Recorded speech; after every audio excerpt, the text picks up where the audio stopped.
It was 71 years ago that 16 B-25s like this one took off from an aircraft carrier deep in the western Pacific Ocean.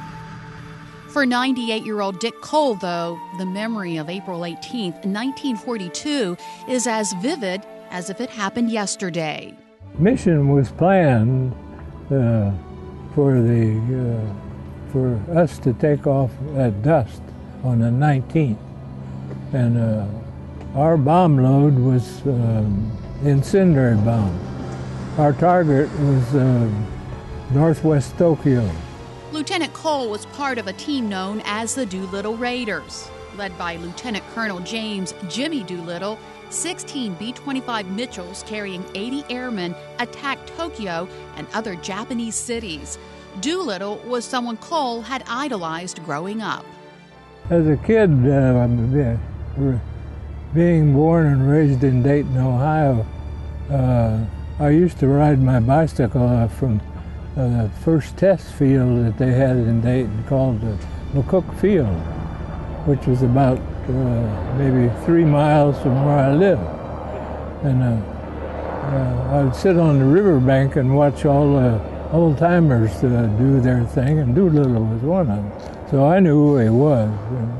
I had a scrapbook on him. And for this mission, Doolittle assigned Cole to be his co-pilot. In that very short time, he came in and just took the pilot seat.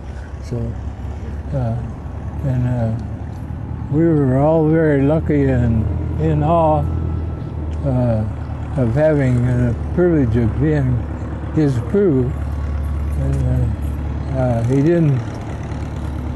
didn't fire us, so I guess we were okay. High explosive and demolition bombs are made ready for the destruction of military objectives in Japan. The raid was intended to demonstrate how vulnerable Japan was to an American air attack, while giving the U.S. an opportunity to retaliate for the attack on Pearl Harbor. The plan was for the crews to launch from the USS Hornet in the Pacific Ocean, bomb military targets in Japan, and continue westward to land in China. We were supposed to take off at dusk on the 19th and fly over Tokyo, drop our bombs, and do as much damage as we could with our incendiary bombs, then fly all night and land at a pre-selected place in China where there were supposed to be gasoline and a homing station, so we could make an approach and land, because we were getting there at night or early in the morning. Suddenly a strange vessel is sighted. It's a Jap patrol boat, and the task force intends to destroy it before a warning can be radioed to Japan. But when a Japanese boat was spotted near the Hornet, Doolittle feared they had been spotted and that the crew had radioed the mainland of the Hornet's presence. They bombed the Japanese boat and launched 10 hours early and 170 nautical miles farther from Japan than planned. When the time came, there was nothing to do. When they said launch, why, you launched. That was it. The crews knew that once they made the attack, they wouldn't have enough fuel left to make it to their pre-planned fuel stops. Midway through the flight, Hank Potter, our navigator, passed a note up saying that we're going to end up 180 miles short of the Chinese coast based on his fuel figures. And at that time, we went through our ditching procedures and just kept flying. As a result, at the point where Hank thought we were going to run out of fuel, we still had fuel. An unexpected tailwind pushed them over land, and they were able to bail out of the plane when they did run out of fuel. I was scared all the time. My conjecture, and just like everybody else's in the group, the conjecture ideas were reading out things fast. But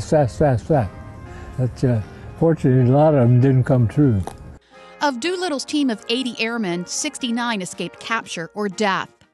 All survivors, except the crew of one plane which landed safely in Russia and were interned, reach America and are decorated by General Arnold, head of the American Army Air Forces. American morale soared when news of the raid was released. The story was even made into a movie starring Spencer Tracy as Jimmy Doolittle. Today, Dick Cole is one of only 4 original members of the Doolittle Raiders still alive. Dick Cole will be the first to tell you he was nothing any more special than any other airman that went into the air. Larry Kelly of Mardella Springs owns a B-25 much like the ones used in the Doolittle raid. He also has a close affinity to the World War II generation. That period of World War II was the most definitive part of the 20th century. It defined whether the world was going to be ruled by tyranny, totalitarianism, or free governments. And we see what the outcome was of people who were willing to stand in line at a time when their chance of surviving 25 missions was less than their chance of winning a coin toss. In fact, Larry says the greatest honor of his flying career was when Cole co-piloted with him in his treasured Warbird.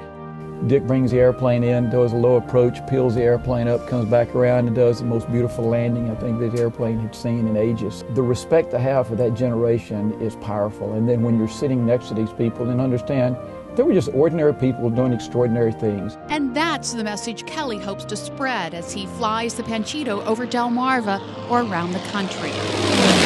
Keeping history alive as a number of heroes from the greatest generation pass on. These are the icons of our military history. We owe it to today's generation and future generations to keep them flying, safely fly them, proper training, and keep them going, and pass them on to the next generation, to keep telling the story of the greatest generation. The day we met up with Lieutenant Colonel Cole, he was unable to climb up into the cockpit of the plane, a sign that perhaps his flying days are over. But he says he will always remember how it felt to take to the sky. Feels good, yeah. Like getting in a warm shower. Once you do it, you're hooked. And I feel very fortunate I was able to live my dream and still be around when all the new developments of science and so forth. So it makes you want to hang around.